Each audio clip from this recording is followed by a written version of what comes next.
Subscribe करिए HiFi Study channel को, bell icon को प्रेस कीजिए लेटेस्ट वीडियो अपडेट सबसे पहले पाने के लिए। Hello friends, welcome back HiFi Study changing the way of education. Friends, आज जो मेरा मैथ का सेशन होगा उसमें हम लोग 2015 के पेपर को सॉल्व करेंगे। कल की वीडियो में मैंने 2016 के पेपर को सॉल्व कराया था।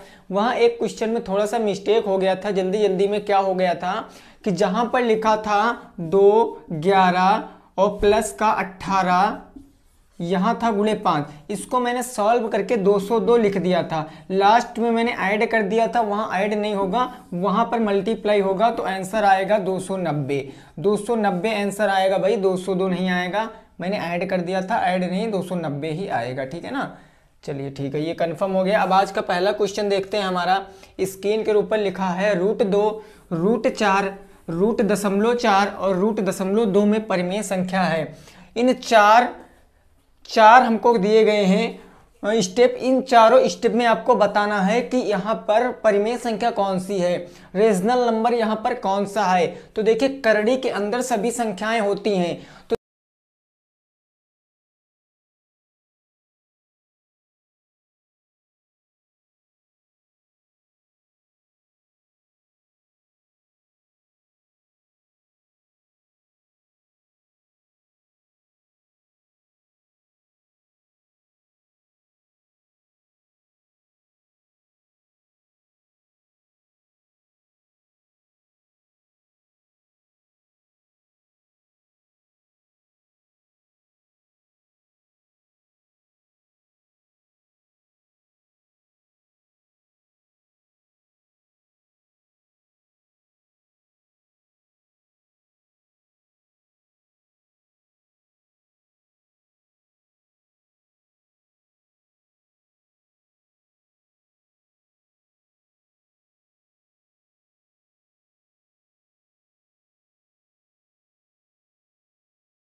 √4 हमारी क्या है, परिमेय संख्या है। बात करें सबसे पहले ऑप्शन से बात करें √2 की, तो √2 तो किसी का वर्ग होता नहीं है, क्योंकि भैया 1 का वर्ग 1 होता है और 2 का वर्ग क्या होता है, 4 होता है। अब 1 से सीधे 4 पे आ गए, इसमें 2 और 3 तो कहीं नहीं है। तो कहने का मतलब 2 और 3 का वर्गमूल कुछ नहीं होता है, 2 और 3 का वर्ग होगा बस।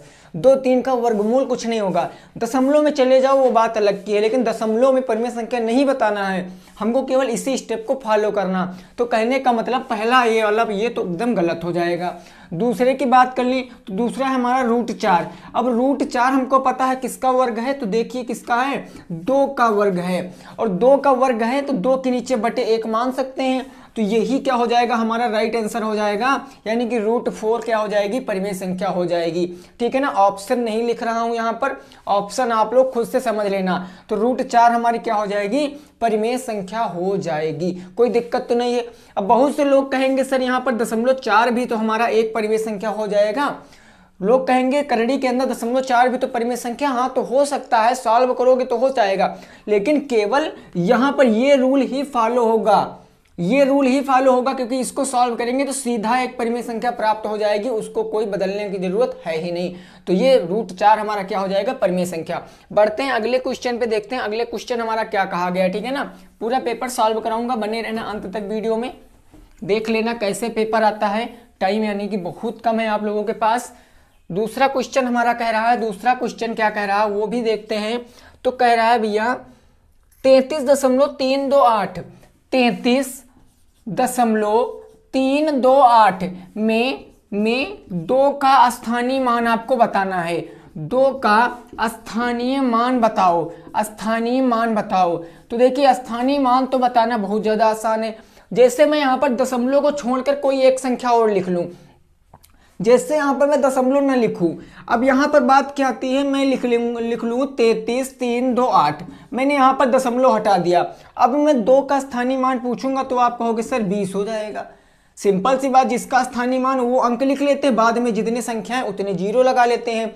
लेकिन यही काम दशमलव में कैसे होता है, तो सुनो, 33.328 में 2 का स्थानीय मान पूछे है ना, 2 का स्थानीय मान कैसे निकालेंगे तो वो बात समझो।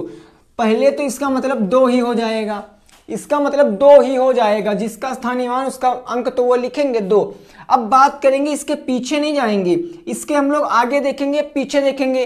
तो यहाँ पर देखिए दशमलव पहले है तो दशमलव, दशमलव के बाद कितने अंक लगे हैं, तो दशमलव के बाद 1 अंक लगे हैं, तो ये हो जाएगा 0.02, या आप इसको ये कह सकते हो 0.02। 0.02 क्या आ जाएगा, इस क्वेश्चन का राइट आंसर आ जाएगा, ठीक है ना। अभी देखना, अगर यहाँ पर अगर इसका बताना होता तो जो 0 लगा देते, अगर 8 का बताना होता तब क्या करते 0.008।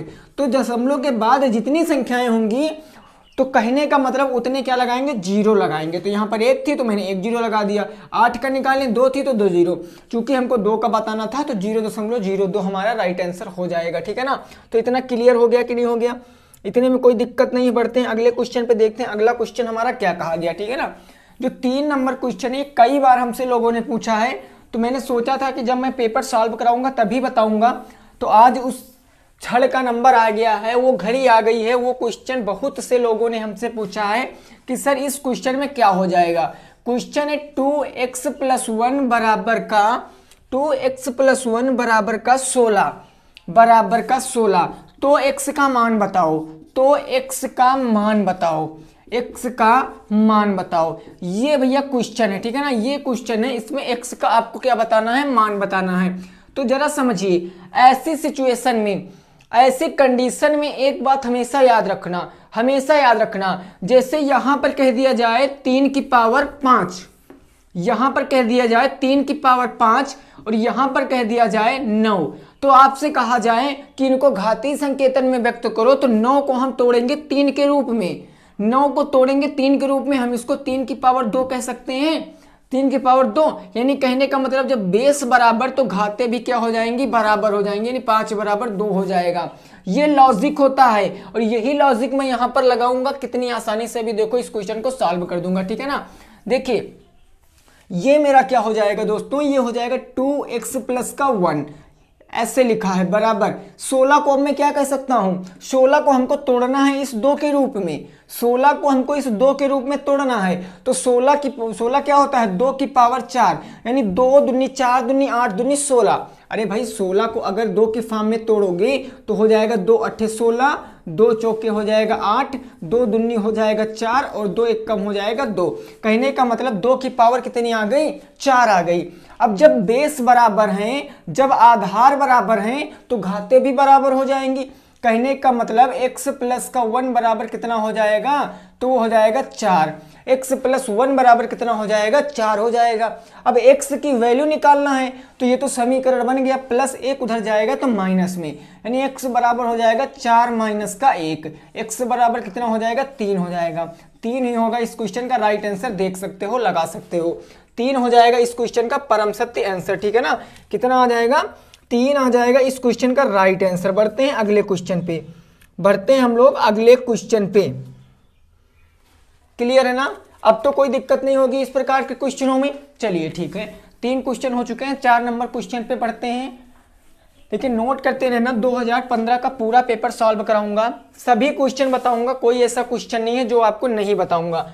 क्वेश्चन है आपका 1/8 माइनस का 3/8, 4 नंबर क्वेश्चन कहा गया है 1/8 माइनस का 3/8, और उसके बाद क्या कहा गया है आपको, फिर कहा गया प्लस का 2/8 भागे 1/4, प्लस का 2/8 और भागे का है आपका 1/4, 1/4। उसके बाद क्या कहा गया, का 1/2, का 1/2 का मान होगा, का मान होगा। तो यहां पर भैया फॉलो करिए, यहां पर जो स्टेप फॉलो होता है वो स्टेप फॉलो करिए, ठीक है ना। 1/8 माइनस के 3/8 प्लस के 2/8 भागे 1/4 का 1/2 का मान होगा। तो यहां पर बताइए क्या आंसर होगा। देखिए मैंने कई बार आपको बताया है, मैंने कई बार आपको बताया यहां पर क्या भैया फॉलो करते हैं। तो हमेशा इस प्रकार के क्वेश्चनों में बोर्ड मास नियम से चलेंगे, और कल वाले क्वेश्चन में मैं ही इस नियम से नहीं चल पाया था। कल वो जो बताए थे क्वेश्चन ना, 2 लंबाई ऊंचाई वाला, जिसमें ऊंचाई बताना था, तो हम ही इस फार्मूले से नहीं चल पाए थे। तो आप तो इस फार्मूले से चलना, ठीक है ना, याद रखना भाई। बस सबसे पहले हमको अगर ब्रैकेट है क्वेश्चन में तो ब्रैकेट सॉल्व करेंगे, छोटा ब्रैकेट मझला ब्रैकेट और सबसे लास्ट में बड़ा ब्रैकेट। अगर ब्रैकेट की बात नहीं कर रहा है क्वेश्चन तो आपको सॉल्व करेंगे। आपका मतलब होता है का, और का को सीधे शब्दों में कहते हैं गुना। तो अगर इस क्वेश्चन में मैं गुना पहले सॉल्व करूंगा, उसके बाद हम आ जाएंगे डिवाइड यानी भाग पर, फिर मल्टीप्लाई, फिर एडिशन, फिर सब्ट्रैक्शन। तो अगर इस फार्मूले से मैं चलूंगा तो देखो कैसे लगाएंगे। देखो इस क्वेश्चन को अब हम कैसे लगाएंगे, हम इसको ऐसे लिख लेंगे। तो ये हो जाएगा 1/8 माइनस का 3/8 और प्लस का हो जाएगा 2/8 भागे हो जाएगा हमारा 1/4 और का मतलब गुणा अभी बताया 1 क्या हो जाएगा 2 हो जाएगा। अब यहाँ पर आप एक काम छोटा कर सकते हो, यहाँ आप सीधे गुणा कर लीजिए। 4 दूनी 8 1 1 कम 1, क्योंकि का मतलब गुणे तो होता है, तो 4 दूनी 8 1 1 कम 1 कहने का मतलब हम इसको क्या कह सकते हैं, इसको कह सकते हैं 1/8। क्या कह सकते हैं 1/8। अब हमको पता, हमने गुणा सॉल्व कर लिया, अब डिवाइड सॉल्व करेंगे। तो अब जब कभी परिमेय संख्याओं को गुणा करते जब परिमेय संख्याओं को भाग करते हैं तो क्या होती कहानी वहां पर, तो सुनो। जब दो परिमेय संख्याओं को भाग करते हैं, इन दो परिमेय संख्याओं को भाग करेंगे ना, तो जो पहली परिमेय संख्या उसको एज इट इज, उसको जैसे का तैसा रखेंगे और दूसरी परिमेय संख्या क्या हो जाएगी, पलट जाएगी, यानी 8/1 हो जाएगा। और जहां भाग का चिन्ह था वहां गुणे का चिन्ह हो जाएगा। याद रखना, जब दो परिमेय संख्याओं का डिवाइड करोगे तो जहां पर पहली संख्या जैसी की है वैसी रहेगी और दूसरी परिमेय संख्या पलट दोगे, जहां भाग का चिन्ह वहां गुणे का चिन्ह। इसको काट लोगे, 8 से 8 क्या हो गया, कैंसिल हो गया। कितना बचा, 2/1 बचा।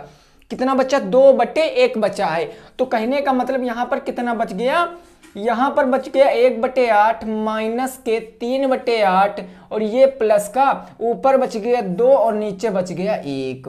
अब परिमेय संख्याओं को जोड़ना घटाना है, हर तो बराबर नहीं है, हर बराबर करेंगे तो 1 का 8 से नीचे गुणा, 8 से ऊपर गुणा। क्यों गुणा किया, क्योंकि हमको इस 1 को 8 बनाना था बस। अब देखिए यहां पर क्या करेंगे, यहां पर कुछ भी नहीं करेंगे, सिंपल सा लॉजिक है।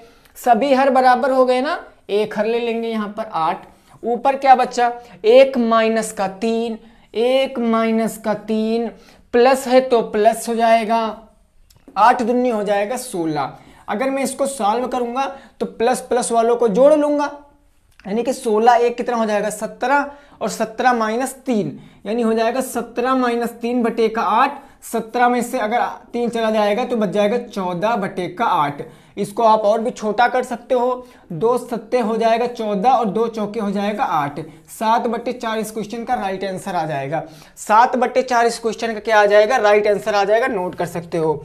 7/4 क्या आ जाएगा, इस क्वेश्चन का राइट आंसर आ जाएगा। ठीक है ना, कोई दिक्कत तो नहीं भाई इतने क्वेश्चन में, समझ में। 4 क्वेश्चन हो चुके हैं, अब बढ़ते हैं हम लोग 5 नंबर क्वेश्चन पे। ठीक है ना, 5 नंबर क्वेश्चन पे बढ़ते हैं, देखते हैं 5 नंबर क्वेश्चन क्या कहा गया है और उसको लगाने का प्रयास करेंगे। ठीक है ना, नोट करते रहना। 5 क्वेश्चन बताने जा रहे हैं, 5 4 क्वेश्चन हो चुके हैं। 5 नंबर क्वेश्चन क्या कह रहा तो वो सुनो। 5 नंबर क्वेश्चन कह रहा एक त्रिभुज की भुजाएं 2 सेंटीमीटर और 3 सेंटीमीटर 5 सेंटीमीटर। एक त्रिभुज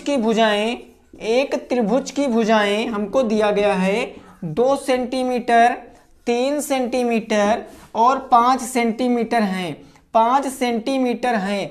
हमसे बताया गया त्रिभुज कैसा होगा। 4 ऑप्शन आप में दिए गए हैं, समकोण, विषम बाहु, समकोण त्रिभुज, विषम बाहु त्रिभुज, समद्विबाहु त्रिभुज या न्यून कोण त्रिभुज।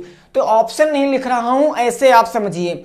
जब कभी जो त्रिभुज है भैया, त्रिभुज होने की कंडीशन क्या होती है, त्रिभुज अगर कोई त्रिभुज ऐसे बना है, ऐसे कोई एरिया बना है, तो इसकी कंडीशन क्या होगी, इसकी कंडीशन होगी कि 2 भुजाओं का योग तीसरी भुजा से क्या होगा, बड़ा होगा। 2 भुजाओं का योग क्या होगा, तीसरी भुजाओं का बड़ा होगा। यानी कि 2 क्रमागत भुजाओं का योग तीसरी भुजा से बड़ा होगा, तब तो वो त्रिभुज होगा, अदरवाइज त्रिभुज नहीं हो जाएगा।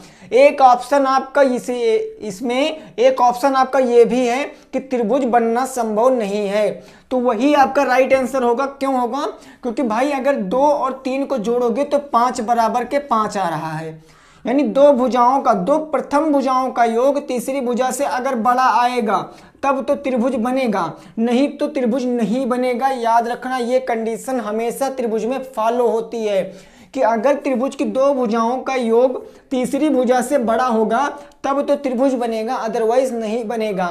तो सिंपल यहाँ पर बराबर आ रहा है, इक्वल आ रहा है, तो कहने का मतलब त्रिभुज बनना संभव नहीं है। तो ऑप्शन नंबर द हमारा जो है एकदम राइट आंसर है, जहां पर लिखा है त्रिभुज बनना संभव नहीं है। तो बढ़ते हैं हम दो अगले क्वेश्चन पे, 6 नंबर क्वेश्चन पे। 6 नंबर क्वेश्चन क्या कहा गया है उसको लगाते हैं, ठीक है ना। चलिए बढ़ते हैं 6 नंबर क्वेश्चन पे।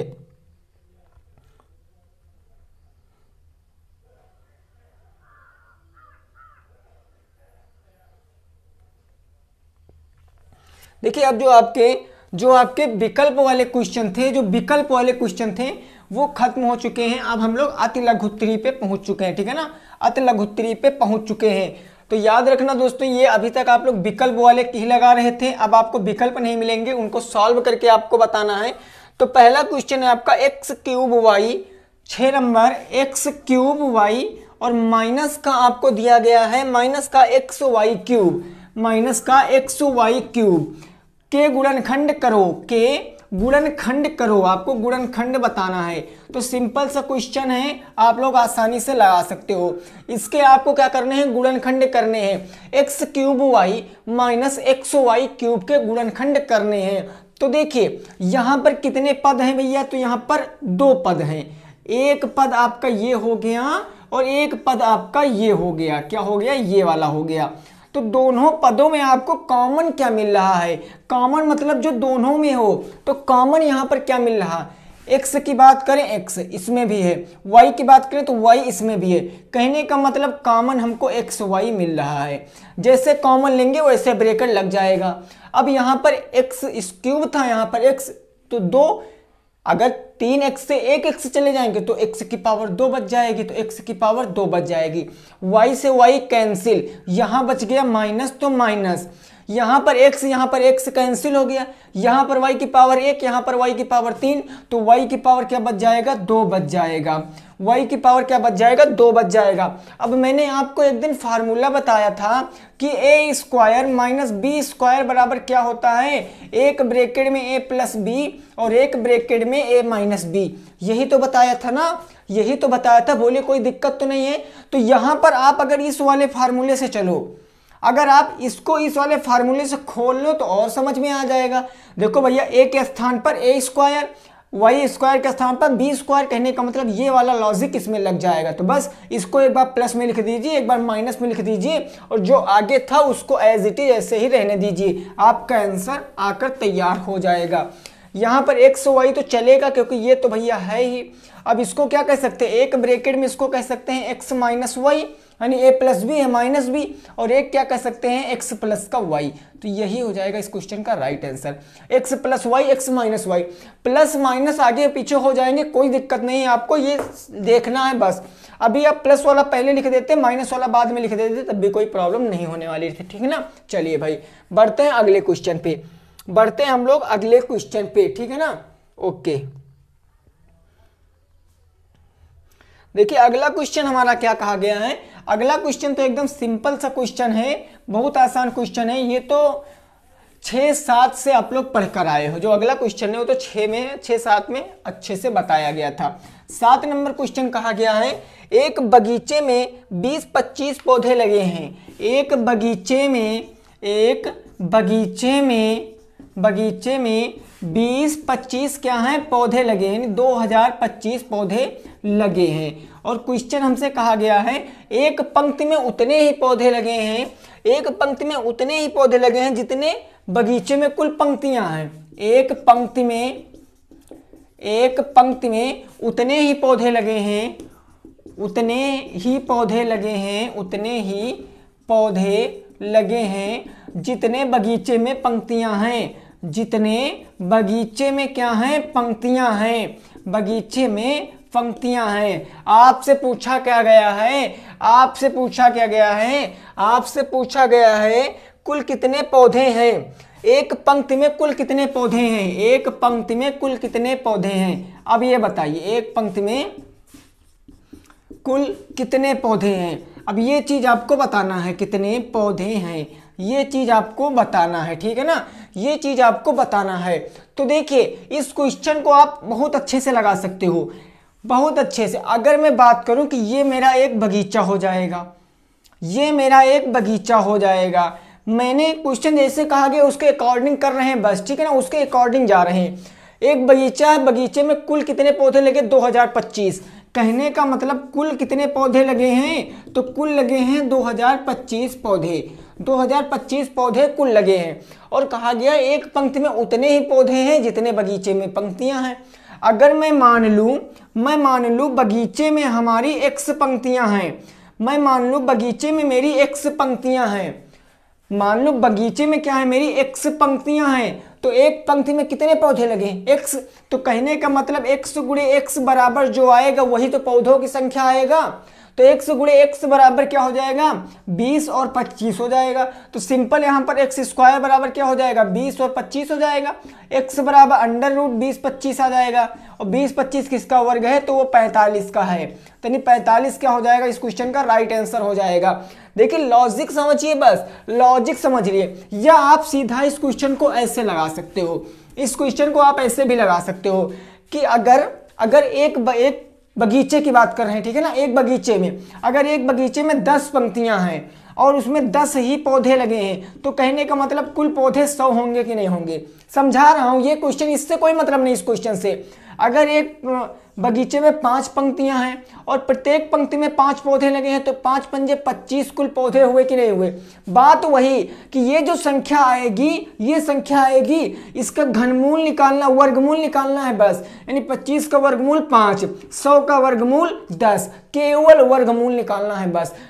ठीक इसी प्रकार ये जो मेरी 20-25 है, ये जो 20-25 है, इसका मैं क्या करूंगा, वर्गमूल निकाल लूंगा, बस हमारा राइट आंसर आ जाएगा। यही लीगल मेथड है। तो 20-25 को अगर मैं 5 से काटूंगा तो 5 चौके 20 और 5 पंजे क्या हो जाएगा 25 हो जाएगा, 5 अट्ठी 40 हो जाएगा और 5 एकम 5 हो जाएगा, और यहाँ हो जाएगा 9 9 81 और 9 एकम 9। हमको वर्गमूल बताना, वर्गमूल में कितने के जोड़ा, 2 के जोड़ा। तो कहने का मतलब 5 से 1 ले लेंगे, 1 9 से ले लेंगे, तो 5 × 9 हो जाएगा, 9 पछे 45 आ जाएगा इस क्वेश्चन का राइट आंसर। तो चाहे आप x मान के लगाइए, चाहे आप ऐसे लगाइए, दोनों लीगल मेथड होते हैं। 45 क्या हो जाएगा इस क्वेश्चन का राइट आंसर हो जाएगा। नोट कर सकते हो, अगले क्वेश्चन पे बढ़ते हैं, ठीक है ना, नोट कर सकते हो। फिर अगले क्वेश्चन पे बढ़ते हैं, 8 नंबर क्वेश्चन पे। कोई दिक्कत यहाँ तक है तो पूछ सकते हो आप लोग, सब लॉजिकली क्वेश्चन है, ठीक है ना। देखिए थोड़ा सा मिस्टेक कभी कभी हो जाती है, क्योंकि अब देखिए मैं जितना भी सही पढ़ा दूं, लेकिन कुछ लोग ना डिप्रेशन में डालने के लिए एकदम तत्पर हैं। वो कहेंगे सर जी आप तो गलत पढ़ा रहे। तो भैया अगर हम सही भी लिख देते हैं, तो हमें थोड़ा सा कंफ्यूजन रहती कि हो सकता है हम गलत ही बता दिए हों। तो यार प्लीज़ कारपोरेट करा करिए, साथ में सीधे तीर ना मार दिया करिए कि नहीं सर आप गलत ही पढ़ा रहे हैं। जब हो जाती गलती तो हम वीडियो में बता ही देते हैं कि भैया हो गई गलती, और अगर नहीं होती है तब हम नहीं कहते हैं, ठीक है ना। तो थोड़ा सा साथ में कारपोरेट करा करिए, ठीक है ना, ये थोड़ी नहीं कि सीधे तीर मार दीजिए। 8 नंबर क्वेश्चन हमारा क्या कह रहा है वो समझिए। क्वेश्चन कह रहा है एक वर्गाकार तार का क्षेत्रफल 144 सेंटीमीटर है। एक वर्गाकार तार का क्षेत्रफल 144 वर्ग सेंटीमीटर है, 144 वर्ग सेंटीमीटर है। और आगे क्वेश्चन क्या कहा गया है, क्वेश्चन कहा गया है इसे मोड़कर आयत बनाया गया, इसे मोड़कर आयत बनाया गया। चलिए इसे मोड़कर आयत बनाया गया, आयत बनाया गया। अब क्वेश्चन हमसे आगे क्या कह रहा है, आगे कह रहा है आयत की लंबाई 16 सेंटीमीटर है, तो आयत की चौड़ाई की गणना कीजिए। आयत की लंबाई जो है वो 16 सेंटीमीटर है, 16 सेंटीमीटर है। तो हमसे पूछा है आयत की चौड़ाई, तो आयत की चौड़ाई बताओ। आयत की क्या बताना है हमसे, चौड़ाई बताना है, चौड़ाई बताओ। तो इस क्वेश्चन को आप कैसे लगाओगे, सिंपल सा लॉजिक है, कुछ नहीं है, पहले आप प्रयास कर लीजिए फिर मैं बताता हूँ। सिंपल सा लॉजिक है, कुछ भी नहीं है क्वेश्चन में, आसानी से लगा सकते हो, ठीक है ना, आसानी से लगा सकते हो। देखिए एक कोई वर्ग है, सीधी बात क्या है, पहले वर्ग है। हमने कितनी बार बताया कि आप अगर ज्योमेट्री के क्वेश्चनों को, रेखा गणित के क्वेश्चनों को आप डायग्राम में कन्वर्ट कर लोगे तो आधा काम हो जाता है। तो अगर मैं एक वर्गाकार मैदान बना लूँ, एक वर्गाकार मैदान मैंने बना लिया, या वर्ग कुछ भी हो मैंने बना लिया, क्षेत्रफल तार हो गया वर्गाकार, इसका क्षेत्रफल टोटल दिए हैं, इसका टोटल क्षेत्रफल दिए हैं। कहने का मतलब इसका जो क्षेत्रफल दिए हो कितना दिए हैं, 144 वर्ग सेंटीमीटर, 144 वर्ग सेंटीमीटर। अब कहा गया इसको मोड़कर, किसी तरीके से इसको मोड़कर क्या बना दिया गया, आयत बना दिया गया, आयत बना दिया गया। तो ये बताइए जो वर्ग का क्षेत्रफल था वही तो आयत का क्षेत्रफल हो जाएगा, क्योंकि भैया कुछ अलग से इसमें इंक्लूड नहीं किया गया है। जितने क्षेत्रफल का वर्ग था उतने क्षेत्रफल में तो आयत बनेगा, क्योंकि वर्ग के ही तो आयत बनाया गया है क्वेश्चन के अकॉर्डिंग। बस सिंपल सा लॉजिक है कि अगर वर्ग का क्षेत्रफल दिया गया है, वर्ग का क्षेत्रफल दिया गया है, समझना, वर्ग का क्षेत्रफल जो होगा वो आयत के क्षेत्रफल के बराबर होगा, आयत के क्षेत्रफल के बराबर होगा। क्यों होगा, क्योंकि तार केवल 144 वर्ग मीटर तो है, तार थोड़ी नहीं अलग से लगाया गया। बस हमको आयत की चौड़ाई बताना था तो हम आयत के अकॉर्डिंग चलेंगे। आयत का क्षेत्रफल होता क्या है जरा बताना, आयत का क्षेत्रफल क्या होता है, तो आयत का क्षेत्रफल होता है लंबाई मल्टीप्लाई का चौड़ाई, ठीक है ना। तो आयत का क्षेत्रफल देखिए क्या हो जाएगा, आयत का क्षेत्रफल यही तो हो जाएगा 144, तो यहां पर रख देंगे 144 बराबर आयत की लंबाई कितनी दी गई है 16, तो ये हो जाएगा 16 और गुणे चौड़ाई बताना है तो चौड़ाई के स्थान पर चौड़ाई ही रख लेंगे। 16 गुणे में इस तरफ आएगा बट्टे में, तो 144 बट्टे में हो जाएगा 16 बराबर का क्या हो जाएगा, चौड़ाई हो जाएगी। इसको काट सकते हैं, इसको काटेंगे 16 से तो कितनी बार जाएगा, 9 बार जाएगा। तो 16 9 144 यानी चौड़ाई बराबर आ गई 9 सेंटीमीटर। इस क्वेश्चन का राइट आंसर आ जाएगा, नोट कर सकते हो 9 सेंटीमीटर क्या आ जाएगा, इस क्वेश्चन का परम सत्य आंसर आ जाएगा, ठीक है ना। कितने सेंटीमीटर आ जाएगा, 9 सेंटीमीटर क्वेश्चन का परम सत्य आंसर आ जाएगा, नोट कर सकते हो। बढ़ते हैं अगले नंबर क्वेश्चन पे, ठीक है ना, बढ़ते हैं अगले नंबर क्वेश्चन पे।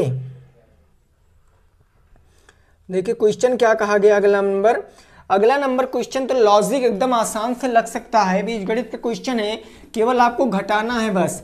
अगले क्वेश्चन में तो केवल आपको घटाना है, और अगर आपको वो कहानी याद होगी कि घटाने पर नीचे वाले पद के मान बदल जाते, चिन्ह बदल जाते हैं, तो आप इस क्वेश्चन का आंसर आसानी से दे सकते हो। क्वेश्चन कहा गया है कक्षा में बालक, एक कक्षा में बालक, ये क्वेश्चन मेरा हो जाएगा 9 नंबर। एक कक्षा में बालक दिए गए हैं, एक कक्षा में बालक दिए गए हैं, कक्षा में बालक, कितने बालक दिए गए हैं तो वो सुनो। बालक दिए हैं आपको 3x square plus 5x minus का 9, 3x square plus 5x minus का 9, और एक उसी कक्षा में बालिकाएं भी दी गई हैं, उसी कक्षा में बालिकाएं भी दी गई हैं। तो बालिकाएं कितनी दी गई हैं वो देखते हैं। बालिकाएं दी गई x square plus 5x plus 4, x square plus 5x plus 4। तो क्वेश्चन क्या पूछा गया हमसे, क्वेश्चन क्या पूछा गया है तो वो सुनो। क्वेश्चन पूछा गया है कि बालकों की संख्या बालिकाओं से कितनी अधिक है, तो बालकों की संख्या बालिकाओं से कितनी अधिक है, बालकों की संख्या बालिकाओं से कितनी अधिक है, बालिकाओं से कितनी अधिक है वो आपको बताना है, बालिकाओं से कितनी अधिक है वो चीज़ आपको बताना है, कितनी अधिक है वो आपको बताना है। देखिए क्वेश्चन लिखने में टाइम लगता है, बाकी लगाने में कोई टाइम आप लोगों को नहीं लगेगा, क्योंकि ये क्वेश्चन ऑलरेडी आप लोग एक बार कर चुके हैं, सभी क्वेश्चन कर चुके हो। एक कक्षा में इतने बालक हैं, इतनी बालिकाएं हैं, तो सिंपल सब काम करना है कि आपको बताना जो बालक हैं वो बालिकाओं से कितना अधिक है, बालक बालिकाओं से कितना अधिक है। तो हम क्या करेंगे, अगर मैं बालक वालों से बालिकाओं वालों को घटा दूं तो हमको पता चल जाएगा कितना अधिक है। कहने का मतलब इसको लगाने के देखिए 2 मेथड है, दोनों आप लोग ऊपर नीचे लिखकर लगा सकते हो या ऐसे लिख सकते हो। देखिए यहाँ पर 3x स्क्वायर, अगर मैं बालकों के संख्या से बालिकाओं की संख्या लेस कर दूं तो हमको पता चल जाएगा, प्लस का 5x माइनस का 9। अब हमको घटाना है तो ये माइनस का चिन्ह लगा देंगे, घटाना है ना, ये ब्रैकेट में आ जाएगा। बालिकाओं की संख्या घटाएंगे तो हो जाएगा x स्क्वायर प्लस का 5x माइनस प्लस का हो जाएगा 4। अब मैंने आपको बताया था जब किसी ब्रैकेट के बाहर माइनस लगा होता है तो अंदर के चिन्ह सभी क्या हो जाते हैं, बदल जाते हैं, कई बार बताया। तो ये हो जाएगा 3x² प्लस का 5x माइनस का 9। अब यहाँ पर माइनस लगा तो ब्रैकेट के अंदर के सभी चिन्ह बदल जाएंगे। ये हो जाएगा माइनस का x², यहाँ हो जाएगा माइनस का 5x, ये हो जाएगा माइनस के 4। सॉल्व कर लीजिए। 3x² प्लस में ये माइनस में, अगर 3x² से एक x² घट जाएगा तो क्या बच जाएगा, 2x² बच जाएगा। ये प्लस में और ये माइनस में, काम खत्म। माइनस कर लो, माइनस का 4, माइनस का कितना हो जाएगा, 13 हो जाएगा। ये इतने अधिक हैं, ये इस क्वेश्चन का राइट आंसर आ जाएगा। अगर इस तरीके से आपको समझ में नहीं आया तो आप ऊपर नीचे लिख कर लगा सकते हो। बालकों की संख्या थी 3x² प्लस का 5x माइनस के 9। अगर बालकों की संख्या से मैं बालिकाओं की संख्या घटा दूं, क्या घटा दूं, x² प्लस का 5x और प्लस का 4, तो हमको पता चल जाएगा। अब ऐसे क्वेश्चन आप लगा चुके हो कि जब घटाते हैं तो नीचे के सभी चिन्ह बदल जाते हैं। ये माइनस, ये प्लस है तो माइनस, ये प्लस है तो माइनस। अब क्या करेंगे, कुछ नहीं करेंगे, 3x² से x² घटा देंगे तो 2x² बच जाएगा। ये प्लस ये माइनस कैंसिल, माइनस माइनस जुड़ जाएंगे, माइनस के बच जाएगा 9 4 13। 2x² माइनस का 13 इस क्वेश्चन का क्या आ जाएगा, राइट आंसर आ जाएगा। नोट कर सकते हो, 2x² माइनस का 13 इस क्वेश्चन का क्या आ जाएगा भैया, राइट आंसर आ जाएगा। बढ़ते हैं अगले नंबर क्वेश्चन पे। अगले नंबर क्वेश्चन पे बढ़ते हैं, देखते हैं क्वेश्चन क्या कहा गया, ठीक है ना। चलिए भाई क्लियर है ना। 10 नंबर क्वेश्चन पे पहुंच चुके हैं हम लोग। समझ कर चलना है, ठीक है ना, समझ में जरूर आ जाएगा आप लोगों को। टेंशन मत लेना भाई, बिल्कुल भी टेंशन लेना मना है। साथ में बने रहिए, निरंतर प्रयास करते रहिए। ऐसा कोई क्वेश्चन नहीं है जो आप नहीं लगा पाओगे, इतना तो आप सीख ही चुके हो। क्वेश्चन कहा गया 3 5 3, 10 नंबर क्वेश्चन है हमारा। 3, 5, x, कामा दिया गया 9, 11, 9, 11 का समांतर माध्य हमको दिया गया है। समांतर माध्य 7 ही तो दिया गया है ना। समांतर माध्य 7 है तो x का मान बताना है। 7 हो तो x का मान बताओ, तो x का मान बताओ। इस क्वेश्चन को लगाइए। देखिए क्वेश्चन है आपका 3, 5, x, 9, 11 का समांतर माध्य अगर 7 है तो आपको x का मान ज्ञात करना है, ठीक है ना। आपका x का मान ज्ञात करना है। तो इस क्वेश्चन को बहुत आसानी से आप लोग लगा सकते हो, ठीक है ना, बहुत आसानी से लगा सकते हो। देखिए समांतर माध्य बराबर होता क्या है, समांतर माध्य बराबर होता क्या है आपको पता है भैया। समांतर माध्य बराबर क्या होता है, तो समांतर माध्य बराबर होता है कुल पदों का योग। एकदम औसत वाला फार्मूला, कुल पदों का योग और बटे में क्या हो जाएगा, कुल पदों की संख्या। कुल पदों की संख्या, जितने पद हैं उनका योग और जितने भी पद हैं उनकी संख्या यहाँ पर रख दो, आंसर आ जाएगा। केवल औसत वाला फार्मूला, एवरेज वाला फार्मूला, कुल पदों का योग बटे कुल पदों की संख्या।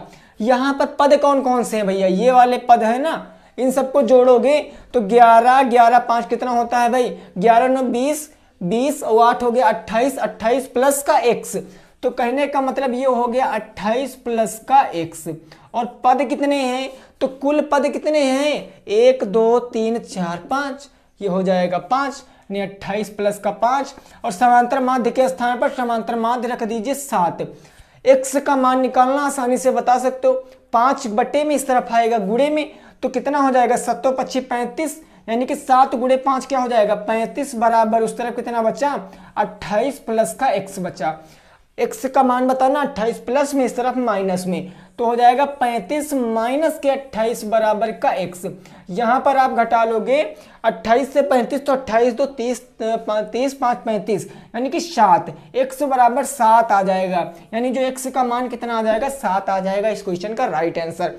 तो आई होप कि आपको ये समझ में आया होगा, नोट कर सकते हो। बढ़ते हैं अगले नंबर क्वेश्चन पे, बढ़ते हैं हम लोग अगले नंबर क्वेश्चन पे, ठीक है ना, कोई दिक्कत नहीं भाई, समझ में आ गया होगा आप लोगों को। चलिए ठीक है, ओके। देखिए अब जो क्वेश्चन आ रहा है मेरा 11 नंबर जो क्वेश्चन आ रहा है ये थोड़ा सा लॉजिकली है, ये थोड़ा सा हार्ड क्वेश्चन बनेगा। इसको अगर आपने फार्मूला नहीं पता है तो हो सकता है बहुत ज़्यादा लेंथी हो जाए, लेकिन मैं इसकी एक शॉर्ट विधि बताऊंगा जिसको आप एग्जाम में लगा के अच्छे नंबर गेन कर सकते हो। क्वेश्चन कहा गया एक समबाहु त्रिभुज की ऊंचाई, एक समबाहु त्रिभुज की ऊंचाई, 11 नंबर क्वेश्चन है। एक समबाहु त्रिभुज की ऊंचाई, समबाहु त्रिभुज की ऊंचाई हमको दिया गया है, ऊंचाई दिया गया है 3√3 है, ऊंचाई हमको दिया गया 3√3 है। तो क्वेश्चन क्या पूछा गया है, समबाहु त्रिभुज का क्षेत्रफल निकालिए। समबाहु त्रिभुज का क्षेत्रफल हमको बताना है, क्या बताना है, समबाहु त्रिभुज का क्षेत्रफल, समबाहु त्रिभुज का क्षेत्रफल बताना है। तो सभी साथी बताओ इस क्वेश्चन को कैसे लगाओगे, सभी लोग आंसर बताओ कितना आ जाएगा। समबाहु त्रिभुज की ऊंचाई दे दी गई है और समबाहु त्रिभुज का क्षेत्रफल पूछा है, आप लोग कैसे लगाओगे वो चीज बताइए। यहाँ पर आप लोग कैसे लगाओगे वो चीज यहाँ पर बताइए, ठीक है ना।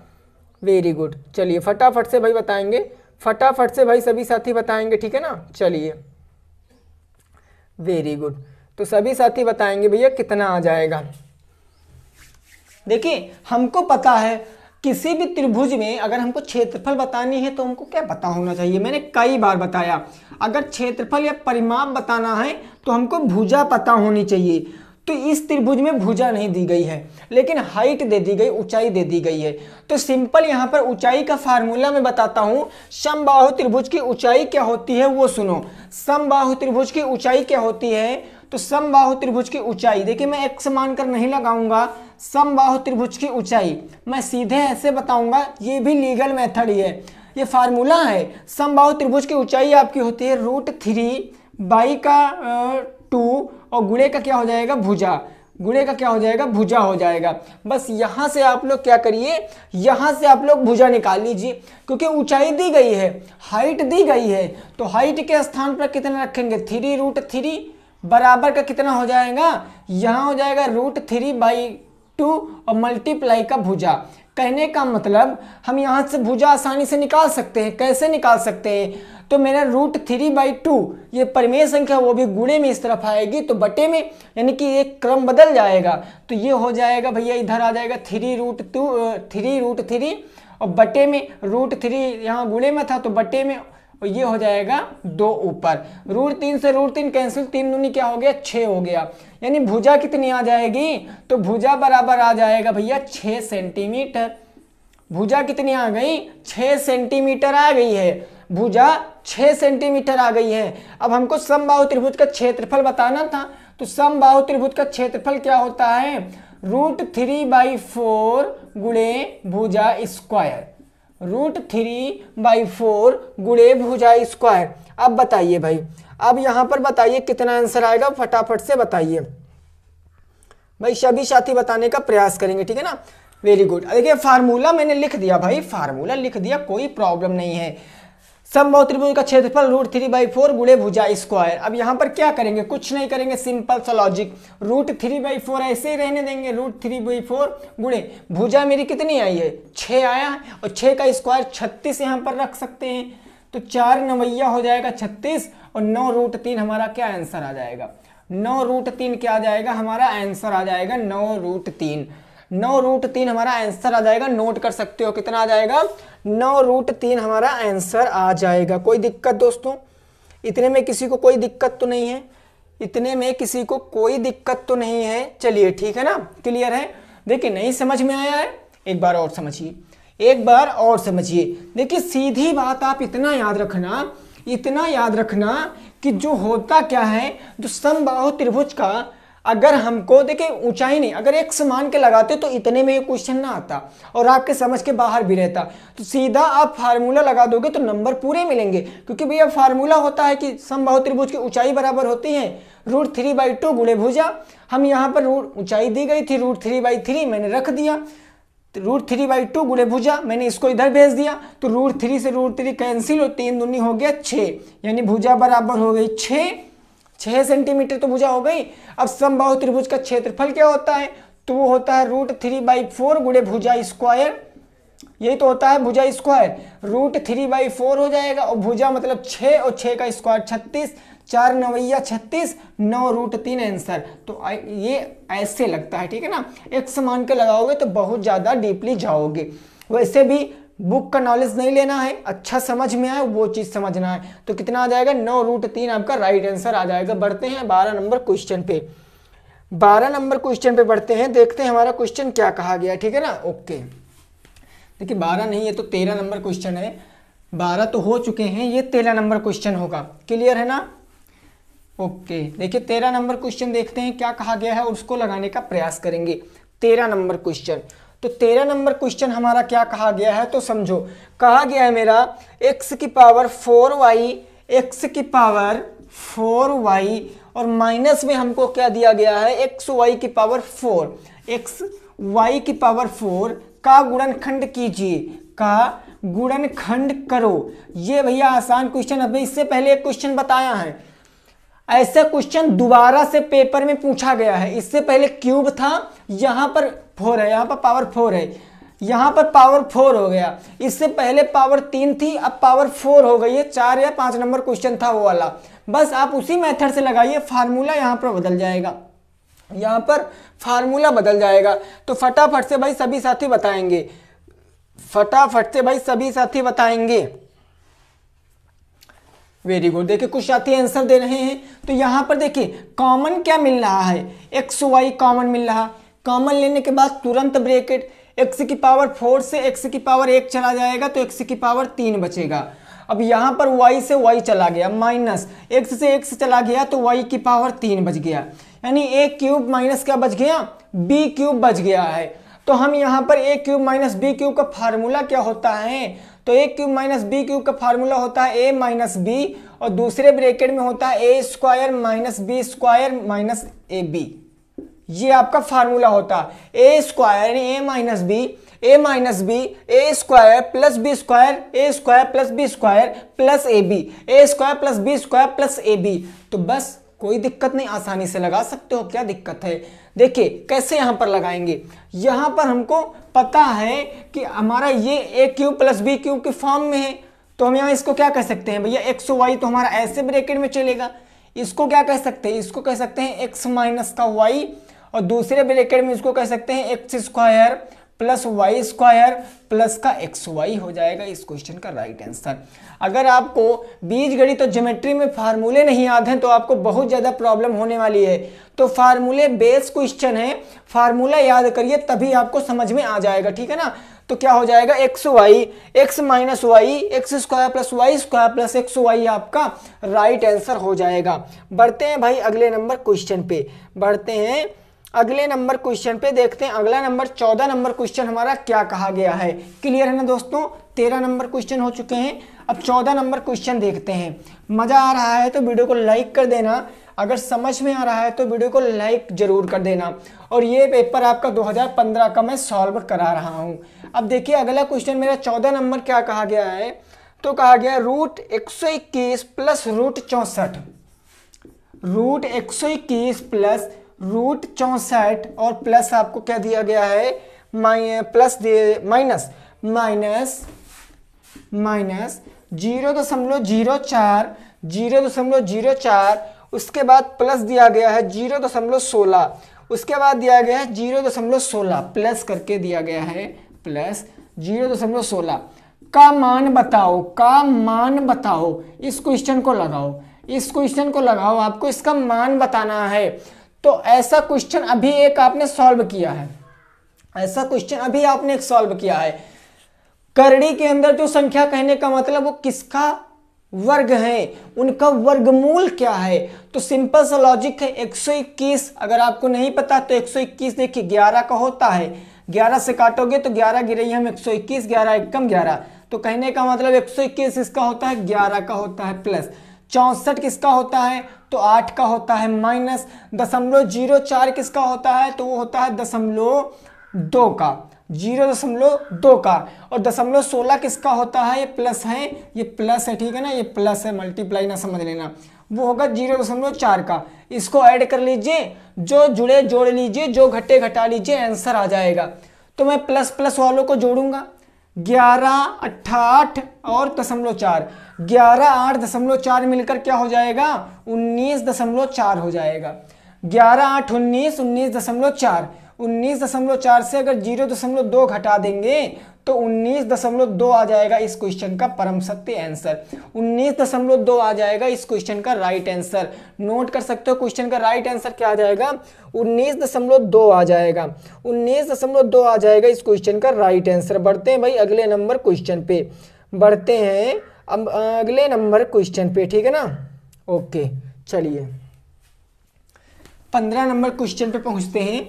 देखते हैं 15 नंबर क्वेश्चन हमारा क्या कहा गया है, उसको समझते हैं और लगाने का प्रयास करते हैं 15 नंबर क्वेश्चन को। 15 नंबर क्वेश्चन कहा गया है, एक काम 30 मजदूर 16 दिन में करते हैं। एक काम 30 मजदूर 16 दिन में करते हैं। कितने दिन में? 16 दिन में करते हैं। एक काम 30 मजदूर 16 दिन में करते हैं। अगला क्वेश्चन कहा गया है, अगला क्वेश्चन 12 मजदूर इस काम को कितने दिन में करेंगे? 12 मजदूर इस काम को कितने दिन में करेंगे? कितने दिन में करेंगे? ये मैंने क्वेश्चन आपको बताया था, फार्मूला भी बताया था। तो फार्मूला क्या होता है भाई? फार्मूला क्या होता है? वो होता है m1 गुणे d1 बराबर का m2 गुणे का d2। यानी पहले आदमी गुणे पहले दिन बराबर दूसरे आदमी गुणे दूसरे दिन का होगा, क्योंकि वर्क जो होगा वो सेम होगा, जो कार्य होगा वो सेम होगा। क्योंकि कहा गया है कि 12 मजदूर इसी काम को, जो काम 30 मजदूर 16 दिन में करते हैं, उसी काम को 12 मजदूर कितने दिन में करेंगे। तो सिंपल सा लॉजिक है, m1 गुणे d1 बराबर m2 गुणे d2 लग जाएगा। अभी यहाँ पर वर्क भी दिया होता तो यहाँ पर w1 लग जाता और यहाँ पर w2 लग जाता। बस कोई एक पूछे तो हमको वर्क नहीं दिया गया है, सीधे हमसे दिन ही बताया गया है। तो कौन सा फार्मूला लगाएंगे? m1 गुणे d1 बराबर m2 गुणे d2। यहां लगाएंगे m1 गुणे d1 बराबर का m2 गुणे का d2। मैन पहले गुणे पहले दिन बराबर दूसरे आदमी गुणे दूसरे दिन। मान रखेंगे पहले कितने मजदूर थे? तो पहले थे 30 मजदूर। काम कितने दिन किए? तो 16 दिन किए बराबर। दूसरे कितने मजदूर आ गए? 12। और काम कितने दिन करेंगे वही हमको बताना है। 12 गुणे में इस तरफ आएगा बटे में, 30 गुणे का हो जाएगा 16 बटे का हो जाएगा 12, इधर आ जाएगा d2। काटेंगे तो 2 छंगे 4 तियां 12 हो जाएगा और 4 चौके क्या हो जाएगा? 16 हो जाएगा। 3 से काटेंगे तो 3 दहाम 30 और 10 चौके 40। d2 बराबर आ जाएगा 40 दिन इस क्वेश्चन का राइट आंसर। 40 दिन क्या आ जाएगा इस क्वेश्चन का राइट आंसर आ जाएगा? नोट कर सकते हो 40 दिन क्या आ जाएगा इस क्वेश्चन का राइट आंसर हो जाएगा? क्या आ जाएगा? 40 दिन इस क्वेश्चन का राइट आंसर आ जाएगा। क्लियर है ना दोस्तों? बढ़े अगले क्वेश्चन पे, नोट कर लीजिए। फिर बढ़ते हैं 16 नंबर क्वेश्चन पे। 16 नंबर क्वेश्चन पे बढ़ते हैं, ठीक है ना। 16 नंबर क्वेश्चन पे बढ़ते हैं।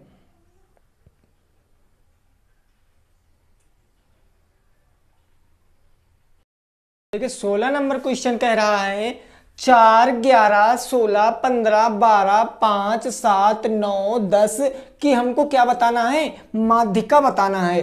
4, 11, 16, 15, 12, 7, 9 और 10 की हमको बताना है, माध्यिका बताना। तो देखिए मैंने कई बार आपको बताया है कि माध्यिका निकालने के लिए सबसे पहले आंकड़ों को व्यवस्थित करते हैं। आंकड़ों को व्यवस्थित करने के 2 मेथड होते हैं। एक तो उनको चाहे आरोही क्रम में कर लीजिए चाहे अवरोही क्रम में कर लीजिए। मैं इनको अगर आरोही क्रम में करूंगा, किस क्रम में करूंगा? आरोही क्रम में। अगर मैं इसको आरोही क्रम में करूंगा यानी बढ़ते क्रम में लिखूंगा, तो सबसे छोटा मेरा 4 है, मैंने 4 को लिख लिया। और 4 से बड़ा मेरा क्या है? 5 है, तो मैंने 5 को लिख लिया। 5 से बड़ा 7, 7 से बड़ा 9 और 9 से बड़ा 10, ये हो गए 10। अब यहाँ पर क्या करेंगे? 10 से बड़ा क्या है मेरा? 11, तो ये हो जाएगा 11। और 11 से बड़ा मेरा क्या हो जाएगा? 11 से बड़ा 12, ये हो गई 12। और 12 से बड़ा हो जाएगा 15। तो यहां पर मैंने लिख लिए हैं आंकड़े। अब 1 मिनट आपको क्या काम करना है, जरा गौर से समझना, जल्दबाजी नहीं करनी है। आपको इन आंकड़ों को गिन लेना। क्या n बराबर समान संख्याएं आ रही हैं? यहां पर मैंने गिना तो 9, 1 2 3 4 5 6 7 8 कुछ छूट गया, 4 है 5 है 7 16 छूट गया, तो 15 के बाद ये मेरा 16 आ जाएगा। तो इसीलिए मैं कहता हूं आप लोग गिन लिया करिए, ठीक है ना। अब n बराबर कितना आ गया, n बराबर 9 आ गया, जो कि है क्या मेरी एक विषम संख्या है, एक ऑड नंबर है, विषम संख्या है। और तो जब विषम संख्या होता है तो माध्यिका बराबर कौन सा फार्मूला लगाते हैं, माध्यिका बराबर लगाते हैं n+1/2वां पद, यही तो लगाते हैं। बस देखिए n कितना है 7, 9 है, तो 9 हो जाएगा 9 1 और बटे का 2 बराबर का आ जाएगा 10/2, काटेंगे तो 5वां पद आएगा। क्या आएगा, 5वां पद। और 5वां पद चाहे आगे से गिन लीजिए चाहे पीछे से, यानी 10 क्या आ जाएगा, राइट आंसर। 1 2 3 4, यानी कि माध्यिका बराबर कितनी आ जाएगी, तो माध्यिका बराबर 10 आ जाएगी, माध्यिका बराबर 10 आ जाएगी इस क्वेश्चन का राइट आंसर।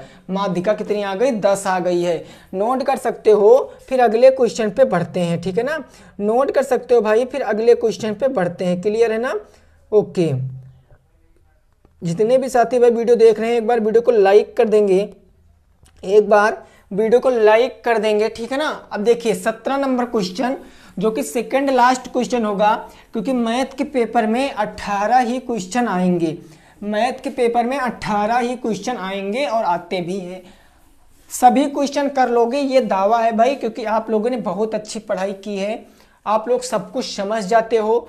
तो यहाँ पर देखिए एक हमको ना चित्र बनाया गया दिया गया है, एक हमको ऐसे एक, पहले तो एक हमको क्या दिया गया है, वर्ग दिया गया है, उस वर्ग के अंदर हमको एक सर्किल बनाया गया है, ऐसे करके एक सर्किल बनाया गया है, ठीक है ना। चलिए अब आगे क्या कहा गया, इसका नाम दिया गया है ABCD, ये नाम दिया गया है A, B और C और D, ये एक नाम दे दिया गया।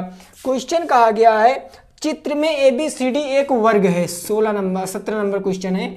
चित्र में ABCD क्या है, एक वर्ग है, ये क्वेश्चन लिख रहे हैं, ठीक है ना, अभी लगा नहीं रहे हैं।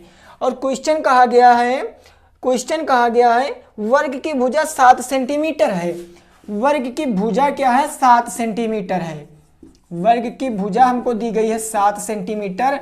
और हमसे क्वेश्चन क्या पूछा गया है, इसके अंतर्गत बने, इसके अंतर्गत बने वर्ग की परिधि बताना है, इसके अंतर्गत वर्ग की परिधि बताओ, इसके अंतर्गत बने वर्ग की परिधि, बने वर्ग की क्या बताना है, हमको परिधि बताना है।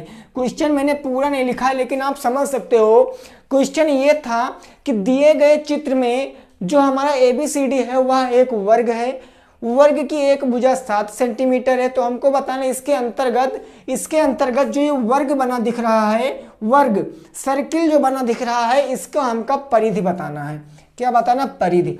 तो आप लोग जरा एक बात बताइए, क्वेश्चन मैंने कराया भी है, जरा एक बात बताइए, परिधि कब बता सकते हैं, परिधि कब बता सकते हैं, जब हमको रेडियस पता होगी, जब रेडियस पता होगी यानी क्या पता होगा, जब हमको त्रिज्या पता होगी। और त्रिज्या निकालने के लिए क्या करेंगे, तो समझिए यहाँ पर वर्ग की सभी भुजाएं 7 सेंटीमीटर, यानी ये भुजा 7 सेंटीमीटर, ये भी 7, ये भी 7, ये भी 7, चारों भुजाएं 7 सेंटीमीटर होंगी। तो ये जो मेरी भुजा होगी, मैं इस भुजा की बात करूं या इस भुजा की बात करूं, ये जो स्पर्श रेखा है, ये जो वृत्त की स्पर्श रेखा है, इस भुजा की बात करूं, अगर मैं इसको यहां पर लाऊंगा तो ये मेरी दूरी, ये भुजा यही तो दूरी होगी, क्योंकि ये भी तो 7 सेंटीमीटर होगी भाई, ये भी तो 7 होगी। और ये हमारा होगा क्या, ये हमारा वृत्त का क्या होगा, ये हमारा वृत्त का D होगा, यानी कि व्यास होगा 7 सेंटीमीटर। अगर वृत्त का व्यास पता है 7 सेंटीमीटर तो त्रिज्या निकाल लेंगे, उसके बाद परिधि निकाल लेंगे, सिंपल सा लॉजिक है। तो देखिए कैसे लगाएंगे इस क्वेश्चन को। हमको D बराबर दिया गया है, D यानी कि हमको व्यास बराबर दिया गया है, कितना दिया गया है, 7 सेंटीमीटर। तो त्रिज्या यानी R बराबर निकाल सकते हैं, कितना आ जाएगा, R बराबर क्या होगा, त्रिज्या बराबर क्या होता है, ये जो व्यास है इसका आधा, तो 7/2 करेंगे, कितना आ जाएगा, 3.5 सेंटीमीटर आ जाएगा। यानी त्रिज्या कितनी आ गई, 3.5 सेंटीमीटर। अब वृत्त की परिधि क्या होती है, आप लोगों को वृत्त मैंने पढ़ाया भी है, वृत्त की परिधि क्या होती है, तो वृत्त की परिधि होती है 2πr, मान रखोगे 2 गुणे पाई आर का मान होता है 22 बटे का होता है 7 और गुणे आर का मान आया है 3.5। काटोगे 3.5 को 7 से काटोगे तो 0.5 बार में चला जाएगा। 22 दूना 44 और 44 का 0.5 से गुणा करोगे तो 22 आ जाएगा। 22 आ जाएगा। इस क्वेश्चन का राइट आंसर नोट कर सकते हो। 22 आ जाएगा इस क्वेश्चन का राइट आंसर। कितना आ जाएगा? 22 आ जाएगा इस क्वेश्चन का राइट आंसर। भाई क्लियर है ना? इतने में कोई दिक्कत है तो आप लोग पूछ सकते हो, ठीक है ना? कोई दिक्कत है तब आप लोग पूछ सकते हो। क्लियर? लास्ट नंबर क्वेश्चन पे पहुंचते हैं। 17 क्वेश्चन हो चुके हैं, 18 नंबर क्वेश्चन पे पहुंचेंगे। देखेंगे लास्ट क्वेश्चन हमारा क्या कह रहा है। सो लॉजिकली क्वेश्चन होते हैं भाई, आसानी से लगा सकते हो, ठीक है ना? आसानी से लगा सकते हो सभी क्वेश्चनों को, कोई दिक्कत की बात नहीं है, कोई दिक्कत की बात नहीं है, आसानी से सॉल्व कर सकते हो। 18 नंबर क्वेश्चन देखिए, हमको एक हमको त्रिभुज दिया गया है, ऐसे करके हमको एक त्रिभुज दिया गया है, ये एक त्रिभुज दिया गया है और इसमें ये भुजा भी दी गई है। ये तो समकोण त्रिभुज बन गया है। इसको जरा सा साफ कर देते, ठीक है ना? समकोण त्रिभुज बन गया है। ये ऐसे एक हमको क्या दिया गया है? त्रिभुज दिया गया है ऐसे, और इसमें बीचों बीच ये भुजा दी गई है। इसका नाम देख लेते क्या दिया गया है। इसका नाम ABC, इसका नाम ABC दिया गया है, A, B और C, इसका D और E। अब क्वेश्चन हमसे क्या है, 18 नंबर कहा गया है वो समझिए। क्वेश्चन कहा गया है ABCD एक त्रिभुज है, AB के मध्य बिंदु DE की माप क्या होगी। क्वेश्चन आपसे पूछा है कि AB के मध्य बिंदु DE की माप क्या होगी। माप आपको बताना है, इसकी लंबाई बताना है, और आगे कुछ कंडीशन दिया गया है। BC और DE में संबंध ज्ञात कीजिए, यही तो है ना? हाँ, BC और DE में संबंध। दूसरा क्वेश्चन है BC और DE में संबंध, DE में संबंध ज्ञात करना है। क्या संबंध है BC और DE में, क्या संबंध है? तो देखिए क्वेश्चन हमसे कहा गया है, जरा समझना। ABC क्या है? आपका एक त्रिभुज है, और आपसे बताया गया है कि AB का मध्य बिंदु DE, यानी AB का मध्य बिंदु DE की आपको लंबाई बताना। तो कहने का मतलब ये मध्य बिंदु है कि नहीं है, ये AB का मध्य बिंदु है कि नहीं है, तो ये हमारा AC का मध्य बिंदु होगा E भाई, क्योंकि मध्य बिंदु बराबर ही तो होंगे। अरे सिंपल सा लॉजिक बताइए, बराबर तो ही होंगे। तो कहने का मतलब ये जो हमारा DE होगा, ये भाई जो DE होगा ये BC के आधा होगा कि नहीं होगा? मध्य का मतलब आधा तो होगा। तो हम इसको ये कह सकते हैं कि DE बराबर क्या हो जाएगा? DE बराबर 1/2 BC हो जाएगा, 1/2 BC। अब हमको BC की लंबाई दी गई है क्वेश्चन में हमको BC की लंबाई दी गई है। इसकी लंबाई हमको 6 सेंटीमीटर दी गई है, BC की लंबाई हमको 6 सेंटीमीटर दी गई है। तो हम DE की लंबाई बता सकते हैं। हमको BC की लंबाई पता है 6 सेंटीमीटर, तो देखिए DE की लंबाई हम कैसे बता सकते हैं? हम DE की लंबाई कैसे बता सकते हैं? अरे भाई, तो यहाँ पर मेरा DE बराबर क्या हो जाएगा? 1/2 गुणे BC कितना है? 6 सेंटीमीटर। 2 से काटेंगे तो 3 बार में चला जाएगा। 2 तियां कितना हो जाएगा भाई? 6 हो जाएगा। 2 तियां कितना हो जाएगा? 6, और 3 एकम कितना हो जाएगा? 3 हो जाएगा। DE बराबर क्या आ जाएगा? 3 सेंटीमीटर आ जाएगा। DE बराबर कितना आ जाएगा? 3 सेंटीमीटर आ जाएगा। कोई दिक्कत तो नहीं, यहाँ पर कोई दिक्कत तो नहीं है। अब आपसे रिलेशन पूछे हैं, अब आपसे किसमें रिलेशन पूछे हैं? BC और DE में। अरे तो रिलेशन आप बताइए, रिलेशन कि जो BC है वो DE के क्या है? आधा है। BC जो है वो DE के क्या आधा है, क्योंकि BC 6 सेंटीमीटर और DE मैंने लाया 3 सेंटीमीटर। तो सिंपल सा लॉजिक है, BC का आधा क्या हो जाएगा? DE हो जाएगा। BC का आधा क्या हो जाएगा? DE हो जाएगा। ये संबंध है, ये रिलेशन है, ये संबंध है भैया इस क्वेश्चन का। ये क्या है? संबंध है इस क्वेश्चन का, ठीक है ना? क्या है? संबंध है इस क्वेश्चन का। तो आशा करते हैं आपको ये चीजें समझ में आई होंगी। अगर समझ में आई हैं तो वीडियो को लाइक कर देना, दोस्तों के संग शेयर कर देना। मिलते हैं कल एक नए नेक्स्ट टॉपिक के साथ, तब तक के लिए सभी साथियों को गुड नाइट, टेक केयर, जय हिंद, जय भारत और वंदे मातरम।